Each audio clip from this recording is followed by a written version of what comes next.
കലൂർ രാജ്യാന്തര സ്റ്റേഡിയത്തിൽ നടന്ന നൃത്തപരിപാടിയിലെ പണപ്പിരിവിൽ മാതാപിതാക്കളുടെ മൊഴി പോലീസ് രേഖപ്പെടുത്തി. അതേസമയം ഉമാ തോമസ് MLA വീണ് പരിക്കേറ്റ സ്റ്റേജിൽ സ്ഥലപരിമിതി ഉണ്ടായിരുന്നതായി അന്വേഷണത്തിൽ കണ്ടെത്താൻ കഴിഞ്ഞു. ചികിത്സയിലുള്ള ഉമാ തോമസ് MLA മരുന്നുകളോട് മികച്ച രീതിയിൽ പ്രതികരിക്കുന്നുവെന്ന് റിനയ് മെഡിസിറ്റി അറിയിക്കുന്നു. മെഡിക്കൽ ബുള്ളറ്റിൻ ഇന്ന് 10 മണിക്ക് ഇറങ്ങുന്നുണ്ട്. ശ്യാംകുമാർ ലേറ്റസ്റ്റ് അപ്ഡേറ്റ്സുമായി നമുക്കൊപ്പം ചേരുകയാണ് കൊച്ചിയിൽ നിന്ന്. Shyam, happy new year and good morning.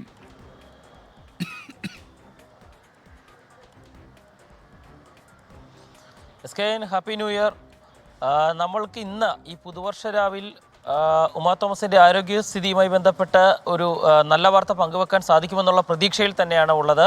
രാവിലെ 10 മണിയോടുകൂടി മെഡിക്കൽ ബുള്ളറ്റിൻ പുറത്തിറങ്ങും. SKN പറഞ്ഞ പോലെ തന്നെ ഇന്നലെ തന്നെ ഡോക്ടർമാർ അറിയിച്ചിരുന്നു ഈ വെന്റിലേറ്ററിൻ്റെ സപ്പോർട്ട് കുറച്ചുകൊണ്ട് വരികയാണ്.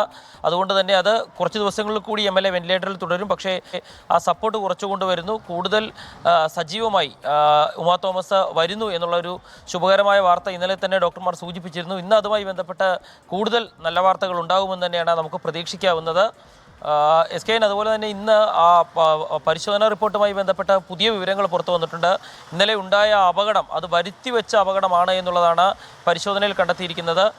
നിരത്തി കസേരകളിട്ടിരുന്ന വേദിയുടെ മുൻവശത്ത് 50 സെൻറ്റിമീറ്റർ മാത്രമാണ് നടക്കാനുള്ള വഴിയായി ഉണ്ടായിരുന്നത്. അതോടെയാണ് ബാലൻസ് നഷ്ടപ്പെട്ട് MLA താഴെ വീണ് ഗുരുതരമായി പരിക്കേറ്റ ഒരവസ്ഥയുണ്ടായത്. ആ സ്റ്റേജ് ഉറപ്പിച്ചിരുന്നത് കൂട്ടിയിട്ട കല്ലുകൾ വെച്ചായിരുന്നു എന്നും കണ്ടെത്തിയിട്ടുണ്ട്. ഏതായാലും അത് സ്റ്റേജ് മൊത്തത്തിൽ തകർന്നു വീണ് വലിയ അപകടം ഉണ്ടാക്കാമായിരുന്ന സാഹചര്യമുണ്ട് എന്നും പോലീസ് കണ്ടെത്തി.